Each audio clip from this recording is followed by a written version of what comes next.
So hello and welcome back, and although we're in the garage, this is not a video about the golf. Golf is stood over there. This is me preparing for the next trip. So we've got some plasterboard, various sizes, various colours. Green stuff obviously for the bathroom, the white stuff for the rest. We've got some pipes, we've got lots of stuff, but I need to fit, where are they? There, these seats in as well, because the kids coming. So I'm going to have to take everything out. I'm going to put the seats in, set them as far forward as they will go with a little bit of room for the kids, for their legs, and then Jenga everything else into place. I'll show you how I got on. Okay, well, as you can see, we're pretty well stacked. Plasterboard rails, some plumbing, electricity, suspended loo. On top of this, we need clothes, pushchair, and a million other little bits and bobs. So we'll be running pretty full. It doesn't look too bad so far. It's sat a little lower, I guess. Plasterboard is quite heavy, but we'll be fine. Itching to get going. We'll be leaving tomorrow, midday-ish. So there we are, we're all packed. It's pouring with rain. The nav says 5 hours because it looks like there's lots of traffic. Everything opened in Austria today, all of the restaurants. You can see there's terraces set up out there. And in Italy, everything opened a couple of days ago, so it's going to be a lot busier than it's been up until now. But we'll just see how we get on.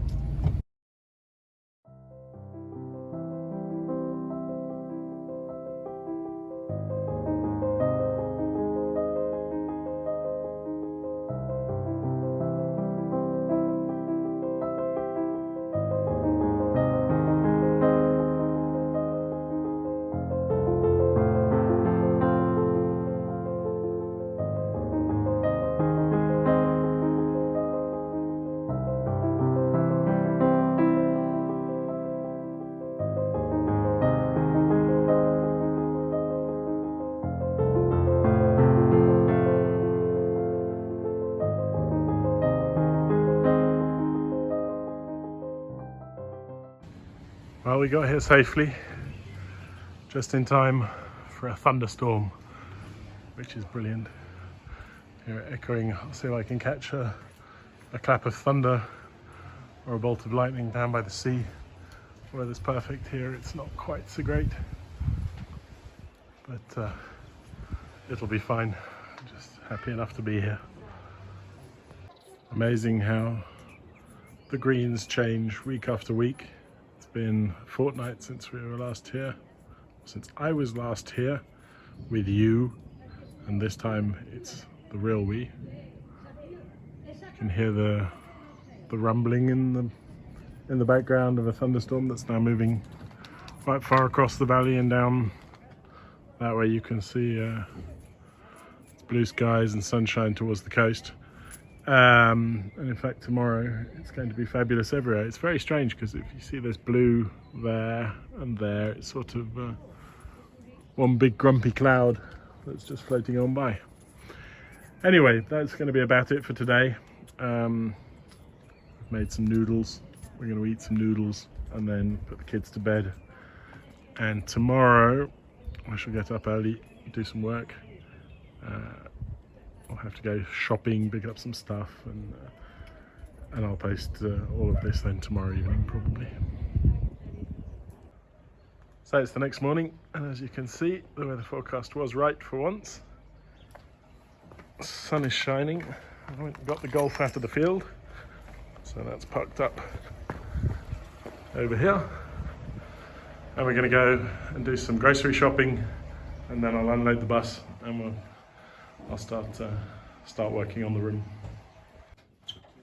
So we're here and the architects are now busy measuring and marking up.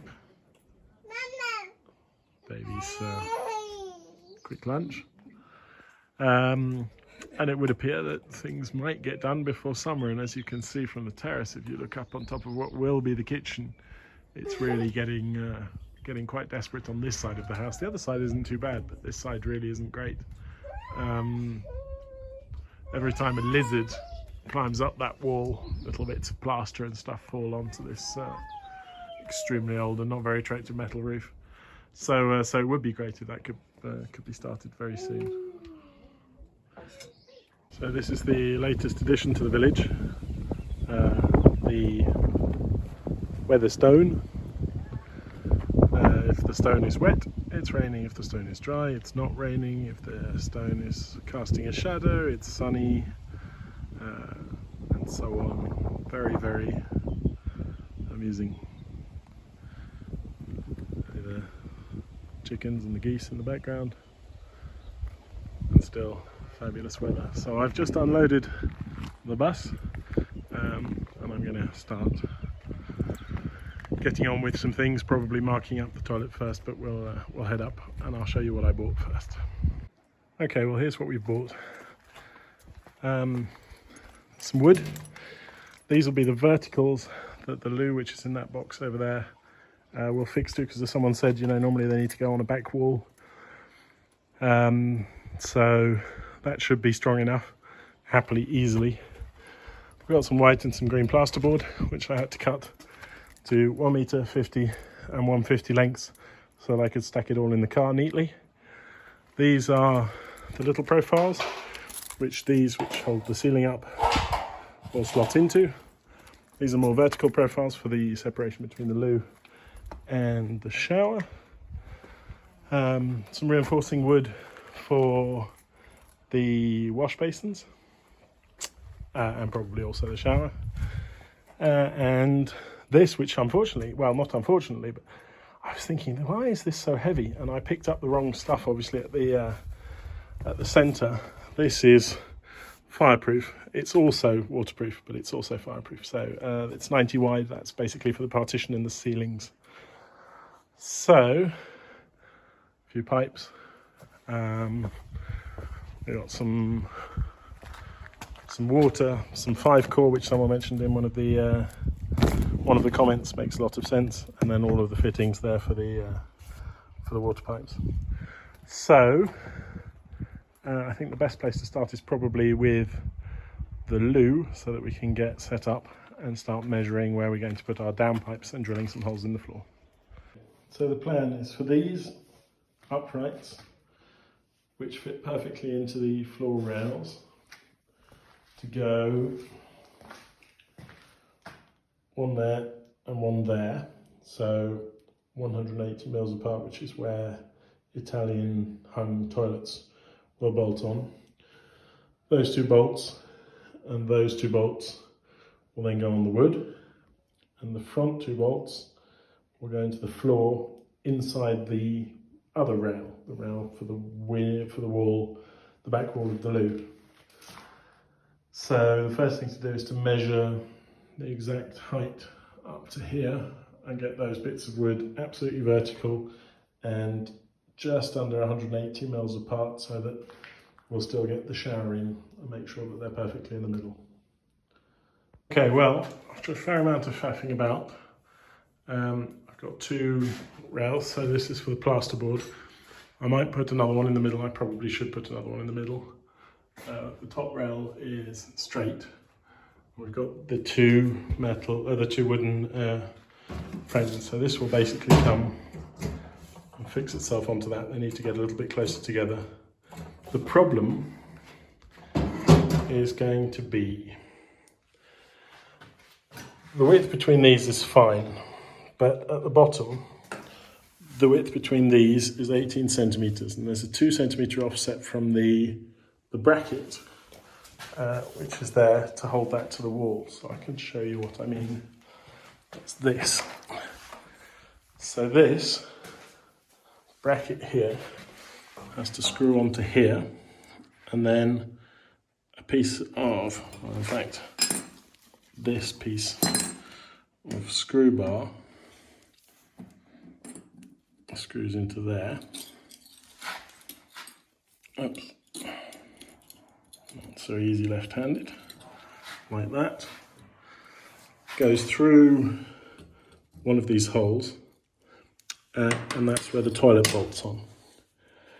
So the problem is that if these are 18 and the space between the middle of that and there is 2 centimeters, then that would mean that to run them up against the edge of this, these would have to be 14 centimeters apart.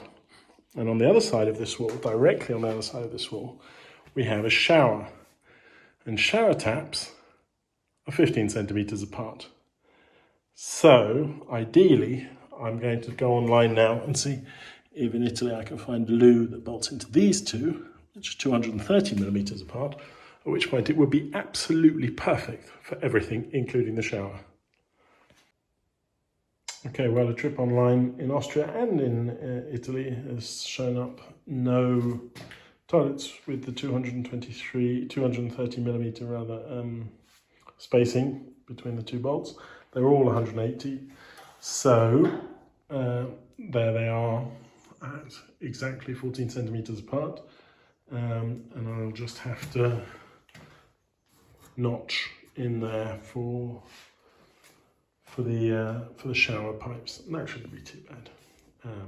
We'll find a way to do that cleanly and tidily. Should look okay.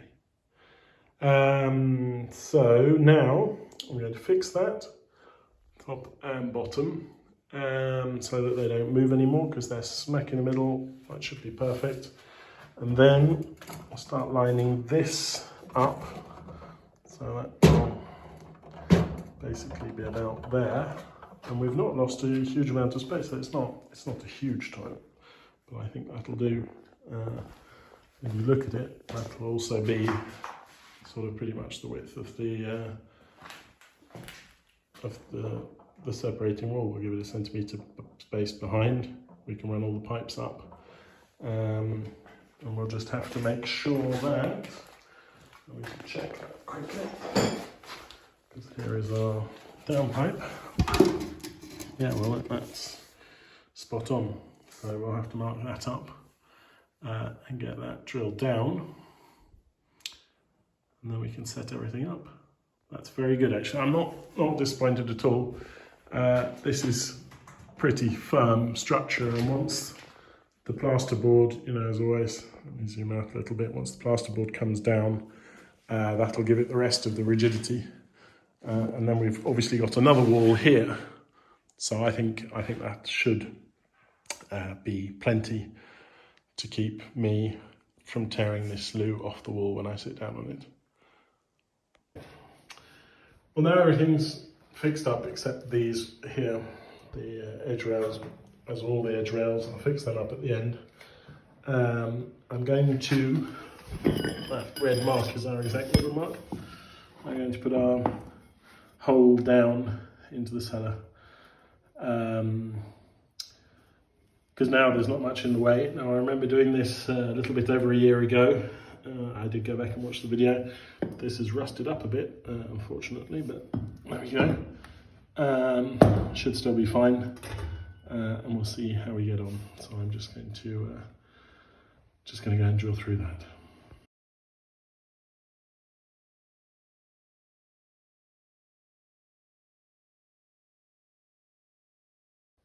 So initially I had sort of been hoping that there might be something underneath the turd, so like some old stone paving or something, but nothing. It's all obviously gone, long gone.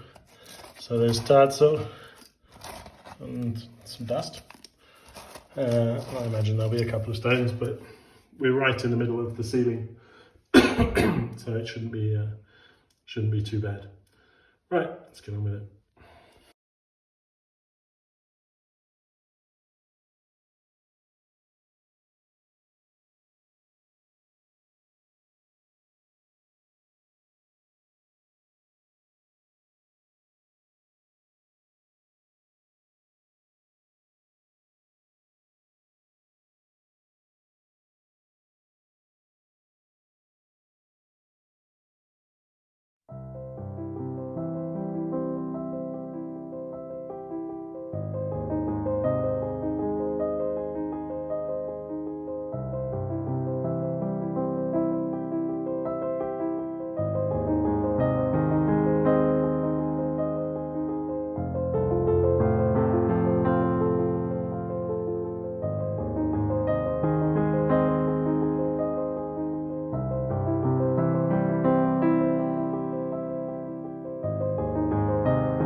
So there you can see progress.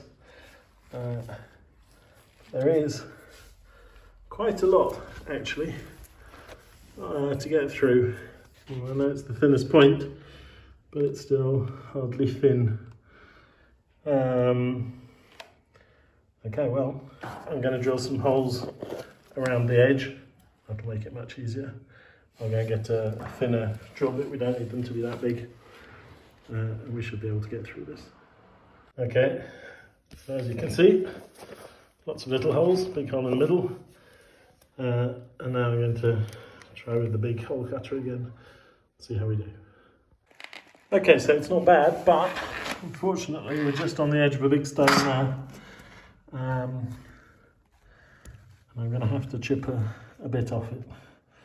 But we're gonna see. I'm gonna put a couple of holes through it with the thin drill bit, and then we'll see if I can knock it out with this. Should be okay. Okay, so well, we snapped one of those long drill bits, and that seems to be pretty stuck in there. But we did get a couple of holes through. We'll have to get another drill bit. And there we go. A little bit of faffing about, but pipes in. Perfect. Sometimes I do think, wouldn't it be nice to live in a nice modern brick house where you just want to drill a hole in the wall and you just drill a hole in the wall. Okay, so now we need to get this set up, work out exactly which pipe's going where the toilet has to go, and get everything set up. Okay, so this is what it'll look like. This is our floor rail. I haven't fixed that down yet. That's our hole, so that's how much space we're losing. Much less than if we'd fitted a fixed toilet and ran it through the wall there. So pretty good. I've set that to square, so I can now mark. I need to obviously put the rubber band underneath it with the black foamy stuff, and then I can drill that down. Once we've done that, we can drill down 2 holes for the water.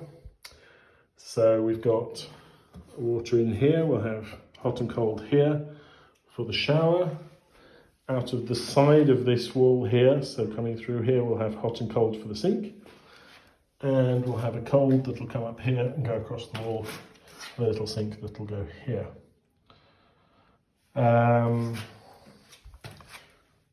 The waste pipe we need to still fit. I haven't got the shower tray yet, so I need to work out where the shower tray hole is going to be. And I'll probably go and pick up the shower tray in Palmer the day after tomorrow. So until then, we can build this side, but we won't be able to plumb in all the wastewater yet. And there will be some cutting there. But basically, I'm quite happy with that. I think that'll look very nice. So we're aiming for 42 centimetres off the ground for the loo. So that should be just about right there, the way it's set up. I'm going to drill through the rail into the floor and bolt that back piece down, and then bolt it to the wood in the middle and at the top.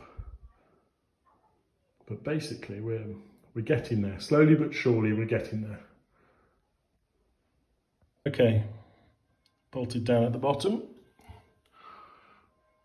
Dead straight, so it's set up, and already it's not bad. Now we just need to get these ones here at the top first, and then these middle ones set up, screwed in, and this will be going nowhere in a hurry. Okay, well, that's pretty sturdy if you ask me, and we haven't even screwed anything to the back of it. So once the plasterboard's up, being that heavy duty fireproof stuff as well, front and back, and we've got some more rails in, I think that'll be quite sufficient. So I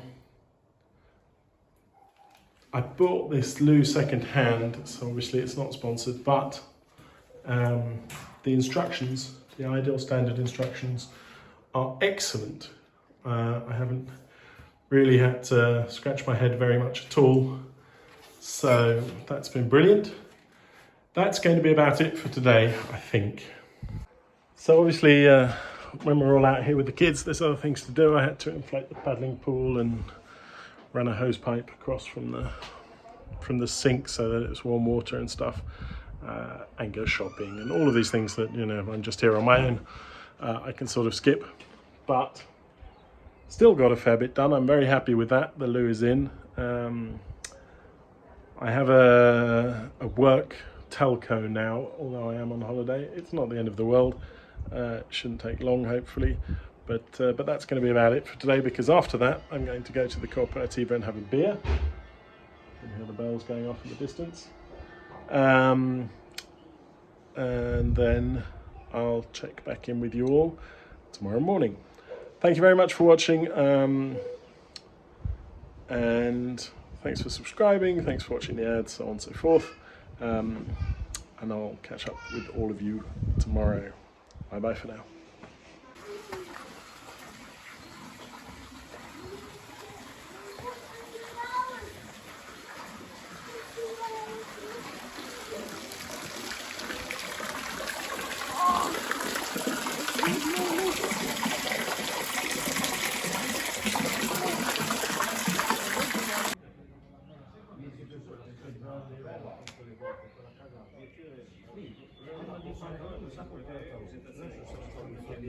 Sai che c'ha quei voltini? L'ha presa uno.